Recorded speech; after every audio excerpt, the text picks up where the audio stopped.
안녕하세요, 감성필름입니다.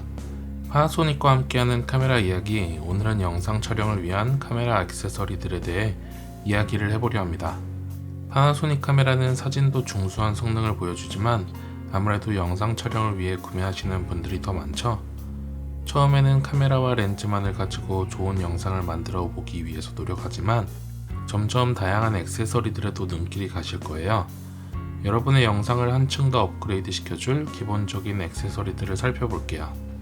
첫 번째로 여러분들이 구입하셔야 하는 액세서리는 카메라 케이지입니다. 카메라 케이지는 충격으로부터 카메라가 직접적인 데미지를 입는 것을 보호해주는 기본적인 기능을 가지고 있습니다. 저는 야외에서 촬영을 할 때도 많고 차를 타고 다니며 빠르게 이동할 때도 많은데 그럴 때 카메라를 좌석 밑에 두게 되는 경우가 많아요. 차가 흔들리며 여기저기 부딪힐 때가 많아 신경이 쓰이는데 케이지를 씌워두면 적어도 바디는 다칠 염려가 없어서 심리적으로 안정감이 생깁니다. 물론 이런 보호의 기능만이 케이지의 역할은 아닙니다. 보호보다 더 중요한 것이 바로 촬영 기능의 확장인데요. 이렇게 케이지에 뚫려있는 홀에 핸들, 조명, 외장 모니터 등 다양한 액세서리들을 부착할 수가 있어요. 액세서리를 사용하시려면 꼭 필요한 기본 필수템입니다. 핸들을 통해 그립을 용이하게 해서 카메라 이동 시 피로감을 덜어줄 수가 있는데요. 항상 무겁게 카메라를 운용해야 하는 비디오그래퍼들에게 탑 핸들은 장기간의 촬영에서 큰 도움이 되죠. 단순히 운반의 용이성뿐만이 아니라 탑 핸들을 통해서 새로운 앵글에도 도전해 볼 수가 있어요. 이렇게 카메라를 낮게 들고 움직이면서 영상을 촬영해 볼 수 있죠. 또한 사이드 핸들의 경우 촬영 시 그립의 안정감을 더해줘서 손떨림을 줄여준다는 장점도 존재합니다. 최근에는 레코딩을 위한 SSD나 추가 배터리를 삽입할 수 있는 핸들도 있어서 정말 다양한 옵션을 통해서 촬영을 확장해 나갈 수 있어요. 파나소닉 S5를 사용하면서 가장 큰 불만은 마이크로 HDMI 단자를 채택했다는 것인데요. 마이크로 HDMI 단자는 HDMI 단자 중 가장 작은 단자로 쉽게 부러진다는 단점이 있습니다. 특히나 카메라를 사용할 때 이렇게 스위블 모니터를 열고 화면을 볼 때 LCD를 회전시키다가 단자를 부러뜨리는 경우가 정말 많아요. 후속작이 나온다면 꼭 풀사이즈의 HDMI를 넣어주기를 바랍니다. 이렇게 불안한 케이블들을 안정적으로 운영하기 위해서 케이블 고정 액세서리들도 존재합니다. HDMI 단자뿐만이 아니라 전원 케이블을 이용해 장시간 촬영할 때도 혹시나 모를 사고를 대비해서 케이블 고정 액세서리를 사용하시는 것이 좋습니다. 촬영에 도움을 주는 액세서리 두 번째는 매트박스입니다. 매트박스는 말 그대로 렌즈 앞에 필터나 매트를 부착할 수 있는 액세서리입니다.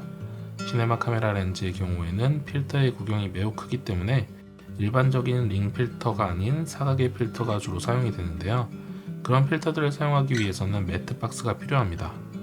이렇게 홀더가 있어서 여기에 필터를 삽입하여 고정하는 형태인데요.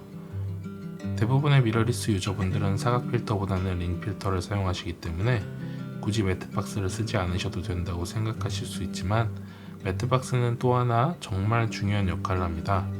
매트박스의 이 좌우 상단에 달려있는 매트 부분이 의도치 않는 빛의 인입을 차단시켜 주어 화면을 조금 더 명확하게 만들어줍니다. 빛이 렌즈로 들어와 할레이션을 만들어서 역광의 멋진 모습을 만드는 것도 연출의 하나이지만 깨끗하고 깔끔한 화면을 만들어야 될 때도 있죠. 사진을 촬영할 때는 일반적으로 렌즈와 함께 있는 후드를 사용하는데요. 영상의 경우에는 필터를 결합함으로 인해서 후드가 끼워지지 않을 때가 많아요. 특히나 필터 구매 비용을 아끼기 위해서 구경이 큰 필터를 구매하고 스텝링을 사용하시는 경우에는 더욱더 그렇죠. 이럴 때 매트박스를 사용하면 할레이션 차단이 용이해집니다. 다음으로는 외장 레코더입니다. 더 큰 화면으로 모니터링을 하며 색감을 판단하고 노출을 확인하고 또 포커스를 확인하기 위해서 외장 모니터들은 많이 사용하시는데요. 최근에는 미러리스 카메라의 출력 포맷이 좋아지면서 외장 레코더도 많이 사용을 하고 있어요.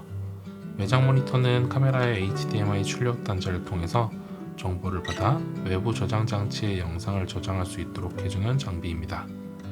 파나소닉의 제품들도 닌자를 사용하면 프로레스의 고품질 포맷으로 영상을 저장할 수가 있는데요.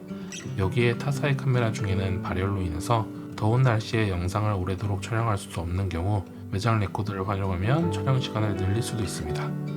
바디 내부에서 녹화를 하며 발열을 일으키는 것이 아니라 저장의 역할을 외장 레코더가 하기 때문에 상대적으로 긴 시간 녹화가 가능한 것이죠.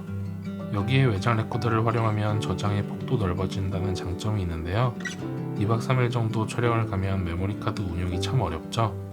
닌자와 같은 외장 레코더는 이렇게 SSD로 녹화가 가능하기 때문에 1테라 이상의 정보도 상대적으로 저렴한 가격에 저장할 수가 있으며 현장에서 저녁에 메모리를 따로 백업하기 위해서 많은 시간을 보내지 않아도 됩니다. 외장 마이크는 영상을 촬영하는 데 필수라고 할 수 있습니다. 카메라 내장 마이크의 성능도 점점 좋아지고 있지만 수음의 한계로 인해서 아직까지는 외장 마이크의 사운드와는 큰 차이를 갖고 있어요. 외장 마이크는 정말 다양한 종류가 있는데 비디오 촬영을 위해서는 이 두 가지는 꼭 있는 걸로 구매하시기를 바랍니다.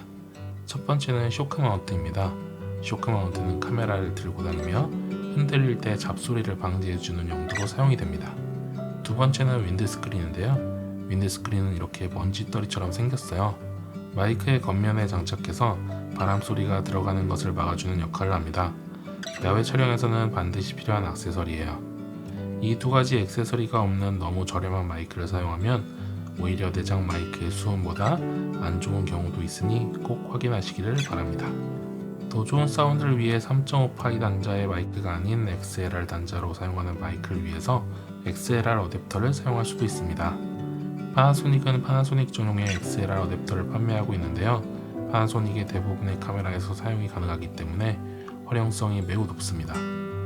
XLR 2구 단자를 활용해서 마이크를 2대까지 사용 가능하며 GH6와 같은 카메라에서는 스테레오로 4채널 녹음도 가능합니다.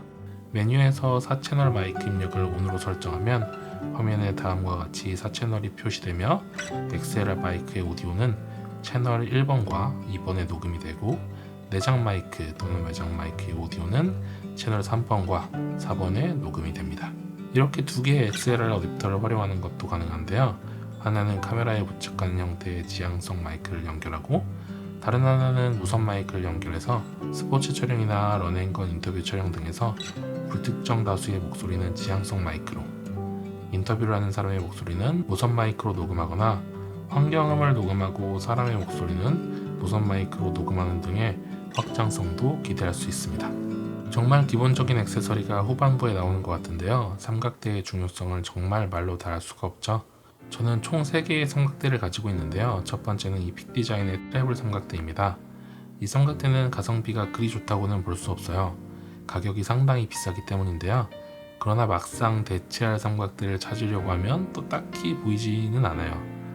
여행을 가거나 외부 촬영을 할 때 혹은 실내에서도 정말 가볍게 펴고 또 가볍게 접고 접은 상태에서는 이렇게 작아지기 때문에 가방에도 잘 들어가고 캐리어에도 쏙 들어가 매우 편리합니다. 무거운 세팅으로 촬영하기엔 어려운 부분이 있지만 파나소닉의 GH 시리즈와 같은 카메라는 바디도 렌즈도 작기 때문에 충분히 고정샷의 용도로는 사용이 가능해요. 두 번째는 가장 많이 사용하는 벨로의 에어로 제품인데요. 일반적인 방식의 삼각대이며 위에는 비디오 헤드가 달려있어 틸팅과 패닝도 가능합니다. 이 제품 또한 일반적인 비디오용 삼각대보다는 가볍게 나온 제품이기 때문에 전문적인 수준의 틸팅과 패닝은 어려운 부분이 있지만 바이럴 촬영 등에서는 유용하게 사용하고 있어요. 마지막으로는 삼각대의 끝판왕인 셔틀러인데요. 이 삼각대는 뮤직비디오, 단편영화와 같은 디테일한 움직임까지 필요한 작품 촬영에서 주로 사용하고 있습니다. 여러분들도 많은 삼각대 중에서 주로 활용하시는 용도에 따라 삼각대를 선택하시는 것이 좋습니다. 다음으로 필요한 액세서리는 스텝업 그리고 다운링인데요. 여러분들께서 카메라를 구매하시고 필요에 의해 다양한 렌즈를 구매하시다 보면 렌즈의 필터 구경이 다를 때가 많아요. 영상 촬영을 위해서는 ND 필터는 필수이고 또 여러가지 필터들을 활용해서 영상을 촬영해야 할 때가 많은데 구경에 맞는 필터들을 하나씩 따로 구매하기는 매우 어렵죠. 그래서 이렇게 스텝업링, 다운링을 구매해서 구경이 다른 필터를 사용해야 합니다. 저의 경우에는 렌즈 종류가 정말 다양하기 때문에 이렇게 많은 스텝링들을 구매하여 사용하고 있습니다. 자, 이렇게 여러분들과 비디오 촬영을 위한 카메라의 기본적인 액세서리에 대해 이야기를 해보았는데요. 어떠셨나요? 정말 많은 액세서리들이 존재하죠? 오늘은 초보 카메라 유저분들을 위해 아주 기초적인 부분만을 다루어 보았는데요. 추가적으로 궁금하신 내용이 있으시다면 댓글을 통해 알려주세요. 다시 한번 액세서리에 대한 내용을 심층적으로 다루어 볼 수 있도록 하겠습니다. 오늘 영상은 여기까지고요. 영상이 재밌으셨다면 좋아요와 구독도 부탁드립니다. 그럼 오늘도 감성 가득한 하루 되시길 바랍니다. 감사합니다.